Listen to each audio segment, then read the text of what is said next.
फिर यार ये सुन के फिर मुझे आ गया गुस्सा। फिर वो आंटी मेरे को कहने लगी कि मैं पिछले 15 साल से हमें इस धंधे में। लो भाई, अभी बस यही एक देखना बाकी था। तो ये अपने देश के प्रीमियम ट्रेन की हालत। हेलो गाइस, स्वागत है आप सभी का आज के नए व्लॉग में। तो आप देख रहे हो डैशिंग मैनियक। तो फिलहाल मैं हूँ अपने होम टाउन छत्रपति संभाजी नगर में और आज मैं जा रहा हूँ दिल्ली के लिए। तो आपको बता दूँ, मैं दिल्ली जा रहा हूँ वीज़ा पर्पज़ के लिए। तो मैं कौन सा वीज़ा अप्लाई कर रहा हूँ ये मैं आपको वीज़ा वाले व्लॉग में अलग से बताऊँगा। और वैसे आप सोच रहे होंगे कि मैं वीज़ा के लिए इतनी दूर दिल्ली क्यों जा रहा हूँ। तो आपको बता दूँ, VFX के जितने भी नज़दीकी ऑफिस है जैसे कि पुणे, मुंबई, बेंगलोर, गोवा, हैदराबाद, इन सब जगह पे स्लॉट्स अवेलेबल नहीं है। और मैं पिछले 1 महीने से ट्राई कर रहा हूँ स्लॉट्स बुक करने के लिए, और मुझे नज़दीकी ऑफिस में स्लॉट मिला नहीं। तो अभी मजबूरन मुझे अभी दिल्ली का स्लॉट बुक करना पड़ा।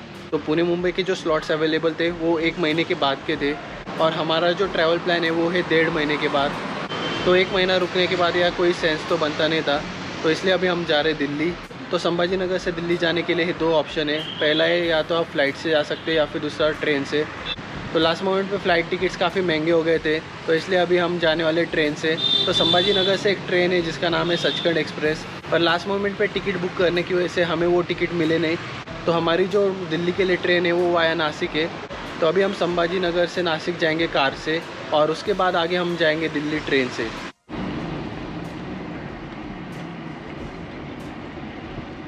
तो अभी हम नासिक जा रहे वाया समृद्धि एक्सप्रेसवे बनने के बाद से संभाजी नगर से नासिक का जो ट्रैवल टाइम है वो अच्छा खासा कम हो गया है। अभी का जो ट्रैवल टाइम है वो है लगभग 3 से 3.5 घंटे, और एक्सप्रेसवे बनने से पहले नासिक पहुंचने में लगते थे 5 साढ़े 5 घंटे।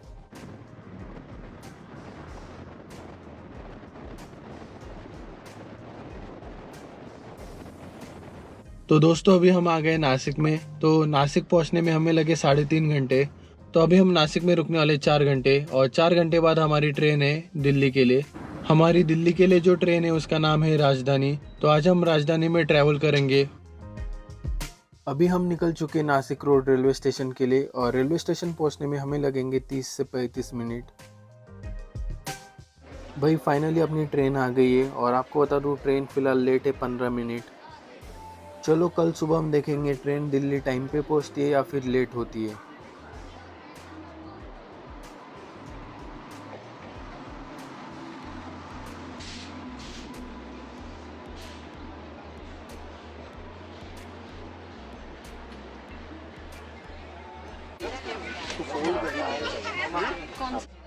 अभी हम बैठ गए हमारे सीट पे। तो हमने जो सीट सिलेक्ट की है वो है एक साइड अपर और 2 अपर वाली। फिलहाल अभी ट्रेन निकल चुकी है और थोड़ी देर में अंधेरा हो जाएगा। तो अंधेरा हो जाने के बाद हमें कुछ व्यू देखने को मिलेगा नहीं।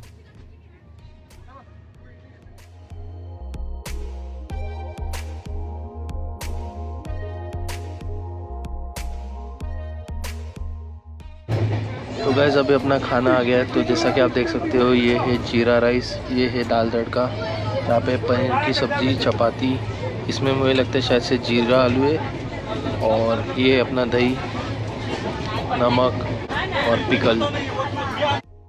खाना ट्राई करने के बाद मैं आपको बताऊंगा फूड अच्छा है या नहीं। खाने के बाद इन्होंने अमूल की एक आइसक्रीम दी है। सच बताऊंगा अभी तक जितनी भी ट्रेन जर्नी मैंने की है ये वाला खाना सबसे बकवास था।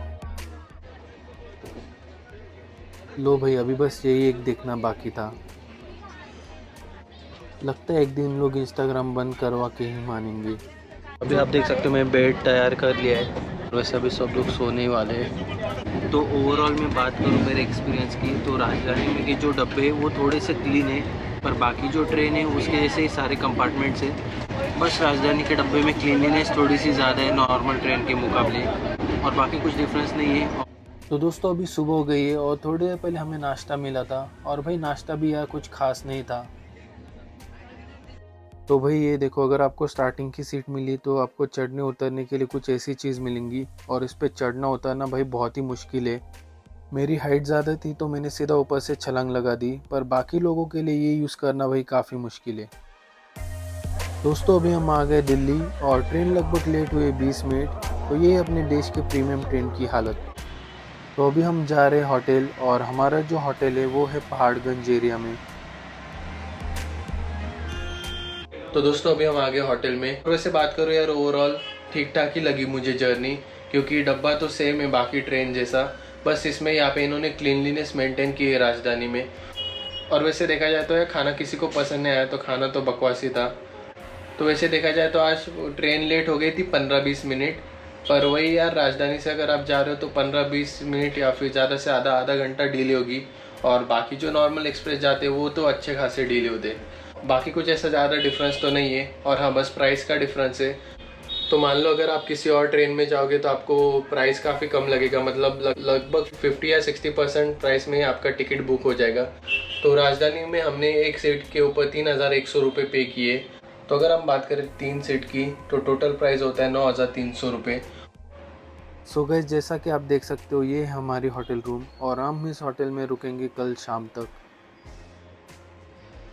और अभी हम जिस होटल में रुके उसका नाम है होटल शेल्टन, और इस कमरे का रेंट है 4000 रुपये पर डे। तो ये जो होटल है ये है पहाड़गंज एरिया में। तो इसके आजू बाजू की जो लोकेलिटी है वो इतनी कुछ खास नहीं है, पर इस होटल के जो रूम्स है वो अच्छे है। तो मैंने जब ये होटल बुक किया तो मैंने रिव्यूज़ देखे थे, और जो VFS ऑफिस है वहाँ से ये होटल काफ़ी नज़दीक है। तो ये 2 चीज़ें मैंने माइंड में रख के ये होटल बुक किया है। तो फिलहाल अभी हम जा रहे हैं कैनॉट प्लेस में लंच के लिए, और जैसा कि आप देख सकते हो कुछ इस तरीके की लोकेलिटी है होटल के आजू बाजू में। तो गाइस अभी हम आ गए हल्दीराम रेस्टोरेंट कैनॉट प्लेस में। तो मैं देखा रिव्यूज़ काफ़ी अच्छे थे, तो अभी हम यहाँ पे खाना ट्राई करके देखेंगे। By the way guys, restaurant पूरा फुल है, तो अभी हम बस जगह देख रहे हैं बैठने के लिए।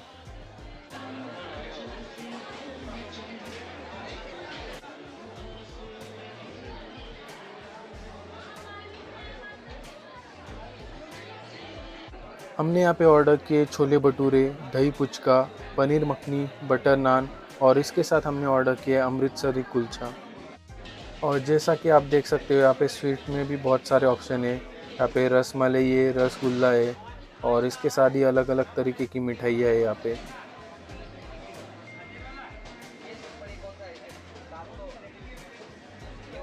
तो स्वीट में मैंने एक रसमलाई ले ली यहाँ पे। दोस्तों, हल्दीराम का जो खाना है वो बहुत ही अच्छा था, खाना खा के मज़ा आ गया। और लंच का जो हमारा टोटल प्राइस हुआ वो था तकरीबन 1000 रुपये। तो गाइस दोपहर को हम हल्दीराम में लंच करके होटल आ गए थे, और हल्दीराम में हमने जो भी डिशेस मंगाए थे सारे काफ़ी अच्छे थे, टेस्ट काफ़ी बढ़िया थी। और फिर होटल आने के बाद मैं अच्छे से सो गया था। और जैसा कि मैंने आपको बताया था कि यहाँ की लोकेलिटी कुछ खास नहीं है, और शाम को यहाँ पे इतना लोग हॉर्न बजा रहे थे ना, जिसकी वजह से मेरी नींद ख़राब हो गई। तो देखे यार, होटल रूम अच्छी है पर लोकेलिटी है वो इतनी कुछ खास नहीं है। और अभी थोड़ी देर पहले मैं एक जगह पे गया था जेरोक्स निकालने के लिए, और वहाँ पे मैं जेरोक्स वाली के साथ झगड़े हो गए। तो अभी मैं आपको बताता हूँ सीन क्या हुआ था। तो भाई दोपहर में मैं गया था जेरोक्स निकालने के लिए, और वहाँ पे जो उनका बंदा था वो नया था, तो उसने जो डॉक्यूमेंट्स है वो ठीक से जेरोक्स नहीं निकाले, और उसके से ऊपर का जो पार्ट है वो कट हो गया था। और उस टाइम दुकान पे कोई और नहीं था, तो फिर मैं बाद में 1 घंटे बाद चला गया। और फिर जब मैं गया तो मैंने कुछ और जेरोक्स निकाले, और उनको मैं बताया कि दोपहर को मैं आया था जेरोक्स निकालने के लिए, आपका ये बंदा था, इसको जेरोक्स निकालते नहीं आ रहा था। तो वहाँ पे जो औरत थी वो मेरे को कहने लगी, नहीं तुम कुछ भी बोल रहे हो, हमारे बंदे को सब कुछ अच्छे से आता है, जेरोक्स निकालना आता है, आप ऐसे ही झूठ बोल रहे हो। फिर मैंने उसको बोला, देखा मेरे को झूठ बोलने का शौक नहीं है, जो सच है वो बता रहा हूँ। और अगर मुझे झूठ बोलना रहता तो मैं सीधा बोलता कि उसने सारे डॉक्यूमेंट्स जो है ठीक से प्रिंट नहीं किए। तो फिर वो कह रही प्रूफ कहाँ पे। मैं बोला ठीक है, आपको प्रूफ चाहिए, मैं आपको प्रूफ दिखा देता हूँ। और फिर मैंने उस औरत को जाके दिखाया कि ये देखो ये वो डॉक्यूमेंट्स, और आपके बंदे ने ठीक से प्रिंट नहीं निकाली, जिसकी वजह से वो ऊपर का जो बारकोड है वो कट हो गए। तो फिर वो मेरे को गुस्से में बात करने लगी, बोले बैठो, बोले देखते ऐसा वैसा। मैं बोला यार चलो जाने दो, उनका भी नुकसान हुआ है तो समझ सकते थोड़ा फार। बाद में वहाँ पे जो एक आदमी था तो उसने निकाल के दिए। तो जब उसने निकाले तो उसने बराबर डॉक्यूमेंट्स निकाले, और फिर वो जो आंटी है ना वो कहने लगी, नहीं बोले इनको समझता नहीं, इनको अकल है क्या। फिर यार ये सुन के फिर मुझे आ गया गुस्सा। फिर मैंने वो आंटी को कहा, आंटी जी एक बात बताओ, मैंने डॉक्यूमेंट्स आपको फॉरवर्ड किए, आपका बंदा जेरोक्स निकाल रहा है तो दिमाग किसके पास चाहिए। जब जेरोक्स आपका बंदा निकाल रहा है तो दिमाग उसके पास होना ज़रूरी है ना, अगर वो दिमाग यूज़ करेगा तो ही वो ठीक से जेरोक्स निकाल पाएगा। फिर वो मेरे को कहने लगी, नहीं हम इतने साल से जेरोक्स निकाल रहे हैं, ये वो फलाना ढिमकाना।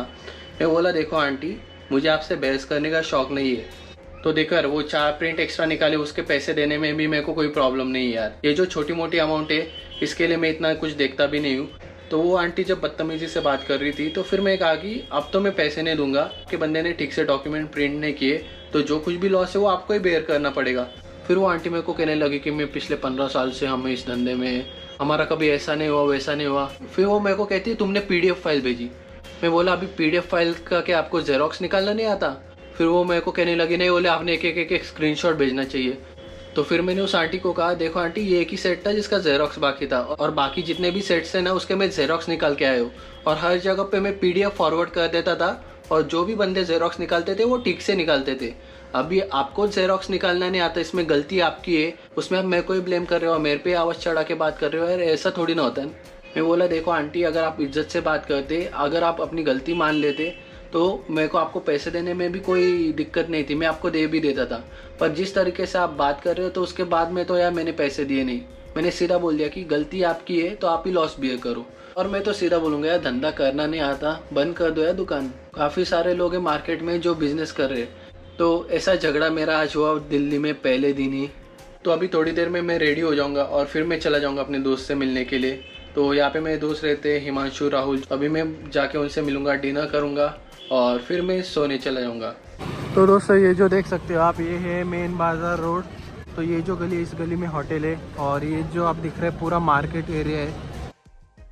तो भाई अगर आप ऑनलाइन होटल देखोगे तो आपको सारे होटल इसी एरिया में मिलेंगे। अभी मैं यहाँ से जा रहा हूँ कैनॉट प्लेस में, तो यहाँ पे जितने भी अच्छे होटल्स हैं वो सारे कैनॉट प्लेस में आपको मिलेंगे।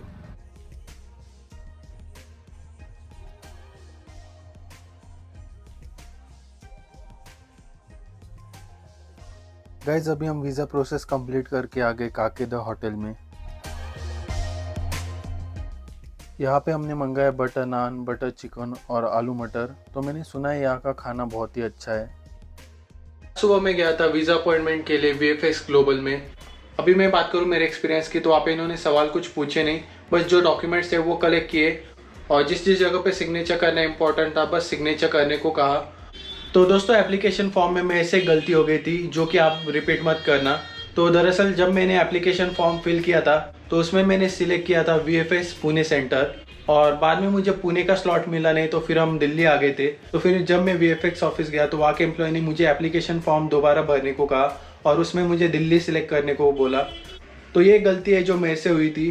तो अगर आप वीज़ा के लिए अप्लाई कर रहे हो तो आप ये गलती मत करना। दोस्तों अभी हमारे पास 2-3 घंटे का टाइम है, तो हमने सोचा चलो इंडिया गेट घूम के आते, और रात को 10 बजे हमारी ट्रेन है, तो हम ट्रेन से चले जाएंगे रिटर्न नासिक। गाइस पाड़गंज में होटल बुक करने का डिसएडवांटेज है कि यहाँ के जो रास्ते हैं वो काफ़ी छोटे हैं, और यहाँ पे आपको जल्दी से कैब मिलेगी नहीं, तो आपको मजबूरन यहाँ पे ऑटो ही बुक करनी पड़ेगी। तो गाइस ये जो शॉप देख रहे हो ये वही जेरोक्स वाली शॉप है कल जहाँ पे मेरे झगड़े हुए थे।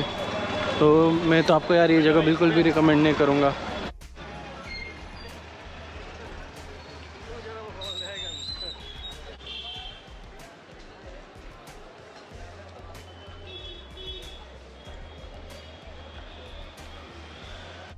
इंडिया गेट घूमने का जो मज़ा है वो रात में ही है, क्योंकि अंधेरा होने के बाद इंडिया गेट पे आपको लाइट शो देखने को मिलता है।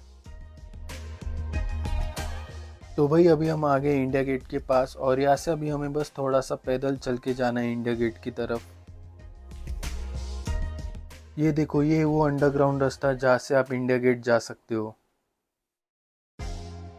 ये देखो भाई इंडिया गेट के पास कितनी ज़्यादा भीड़ है। सच बताओ तो मुझे लगा नहीं था इतनी ज़्यादा भीड़ होंगी यहाँ पे।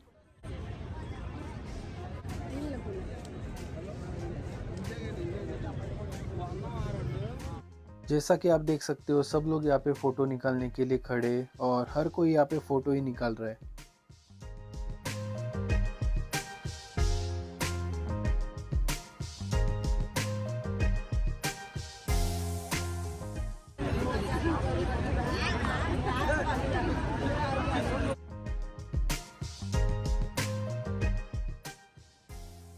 इंडिया गेट के पास दो चीज़ें देखने के लिए, एक है ये फाउंटेन और दूसरी है नेताजी सुभाष चंद्र बोस का स्टैचू। तो भाई मैंने दिल्ली में एक चीज़ ऑब्जर्व की है, दिल्ली के जो लोग हैं वो बहुत हॉर्न बजाते हैं, फिर चाहे वो रिक्शा वाला हो, कोई कार वाला हो या फिर बस वाला हो, हर एक आदमी भाई इतना हॉर्न बजा रहा है ना। और मैं सच बताऊंगा, एक वक्त पे तो मुझे ऐसा लग रहा था कि मेरे जो कान के पर्दे वो फटने वाले हैं। थोड़ी सी भूख लगी थी तो सोचा चलो मसाला कॉर्न ही खा लेते।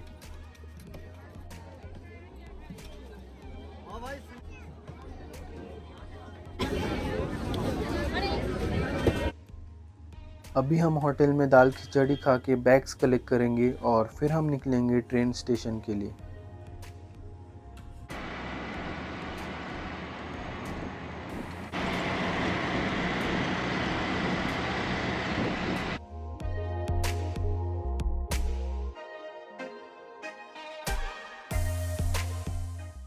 जिस ट्रेन से हम रिटर्न जाने वाले हैं उस ट्रेन का नाम है एलटीटी सुपरफास्ट एक्सप्रेस और ये ट्रेन स्टेशन पे 15 मिनट पहले ही आ गई है। तो गाइस ये है अपनी train Haridwar LTT superfast express. तो भाई अभी अपना डब्बा है B6, तो B6 डब्बा है आगे। तो भाई ये ऊपर के 2 सीट और साइड अपर में 1 सीट, ऐसे 3 सीट हमने बुक किए इस ट्रेन में।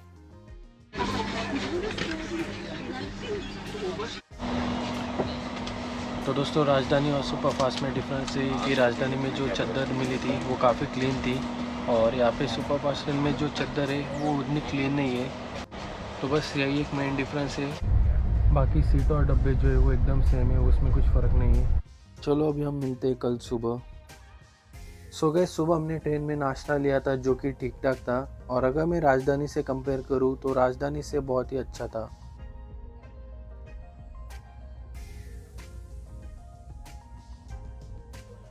पापा ने अभी यहाँ पे बिरयानी ली जो कि ठीक ठाक है।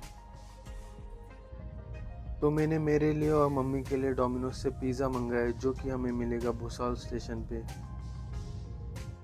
इस ट्रेन का टिकट हमें पड़ा है 1600 रुपये पर पर्सन, मतलब 3 लोगों का अगर देखा जाए तो होता है लगभग 4800। यहाँ पे मैंने पेप्सी ले लिए और अभी पिज़्ज़ा भी अपना आता ही होगा।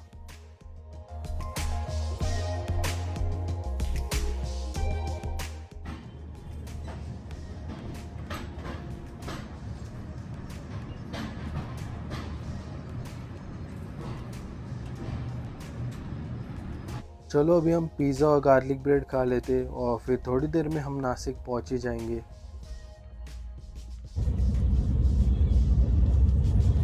दोस्तों आपको बता दूं आगरा का पेठा बहुत ही फेमस है और हमारे लिए इतने कम टाइम में आगरा जाना पॉसिबल नहीं था, तो मैंने दिल्ली में ही जोमेटो लेजेंड से पेठा मंगा लिया था। तो अगर आप भी दिल्ली जा रहे हो और आपके पास आगरा जाने का टाइम नहीं तो आप भी जोमेटो लेजेंड से पेठा मंगा सकते हो। और आपको बता दूं मुझे डिलीवरी मिली सिर्फ आधे घंटे में, जो कि एक बहुत अच्छी बात है।